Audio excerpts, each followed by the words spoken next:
শালগঙ্গা রাধাবল্লভ আশ্রমে রক্তদান শিবির অনুষ্ঠিত।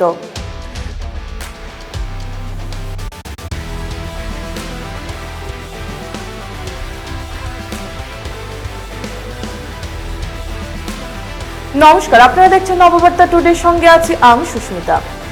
শিলচর সিভিল হাসপাতাল ও ব্রজাদিত্য সেবা সংস্থার উদ্যোগে আজ শালগঙ্গা রাধাবল্লভ আশ্রমে রক্তদান শিবির অনুষ্ঠিত হয়।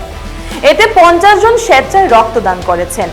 এই শিবিরে শিলচর সিভিল হাসপাতালের পক্ষে উপস্থিত ছিলেন ডাক্তার এস.কে. নন্দী, ওয়াসিম জাভেদ চৌধুরী, সঞ্চনা রায়, লিটন দেবনাথ, সুব্রত চন্দ্রনাথ, ফারুক মজুমদার ও রাজেশ নাথ। ব্রজাদিত্য সেবা সংস্থার প্রধান বরেণ্য গোস্বামী জানান, প্রতি বছরে ন্যায় এবারও তারা শিবিরের আয়োজন করেছেন। আগামীতে বরাক উপত্যকার বিভিন্ন স্থানে এ ধরনের শিবির আয়োজন করবেন তারা। অন্যান্যদের মধ্যে উপস্থিত ছিলেন সংস্থার উপদেষ্টা অজিত চক্রবর্তী সহ অনেকে। উদাহরণ থেকে শিবাজি ধরের রিপোর্ট। ব্রজাদিত্য সেবা সংস্থার পক্ষ থেকে মহাশিবরাত্রি উপলক্ষে এবং আমাদের আন্তর্জাতিক নারী দিবসকে প্রাধান্য দিয়ে আমরা একটা স্বেচ্ছায় রক্তদান শিবিরের আয়োজন করেছি, যেটা আমাদের 48 নম্বর রক্তদান, মানে 48 নম্বর হচ্ছে এবারের রক্তদান মিলিয়ে 48 নম্বর হচ্ছে গিয়ে এবার। এর আগে আমরা মেডিকেল কলেজ শিলচরের সঙ্গে করেছিলাম 47টা। এবার থেকে আমরা সিভিল হসপিটাল শিলচরের সঙ্গে যৌথভাবে এই রক্তদান শিবিরের আয়োজন করেছি। আশা করব এখানের মধ্যে আরও আছে, কিছুদিন পর কালাইন শাখাতে রক্ত দেওয়া হবে, তারপর কাটলিচড়াতে রক্ত দেওয়া হবে।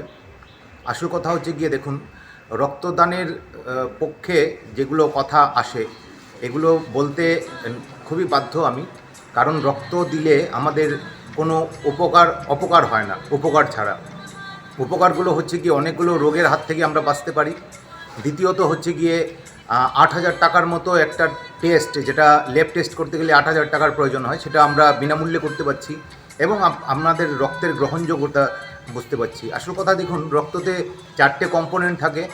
ওই কম্পোনেন্ট রক্ত দিলে 1 ইউনিট রক্ত দিলে আমরা 4 জনকে বাঁচাতে পারছি। ভগবানের অশেষ দান রক্ত দেওয়াটা, এটা সবারই কর্তব্য রক্ত দেওয়া।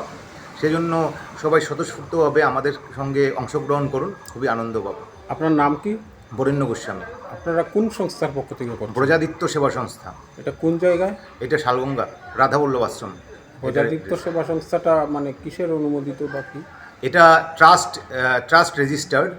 এটা এখানে আমরা ATG এক্সামিনেশন হয়েছে, আমাদের কর্পোরেট সিভিল রেসপন্সিবিলিটি CSR হয়েছে, আমরা নীতি আয়োগ পেয়েছি, নীতি আয়োগের সার্টিফিকেট পেয়েছি। এছাড়াও বিভিন্ন সংস্থা থেকে আমরা সার্টিফাই।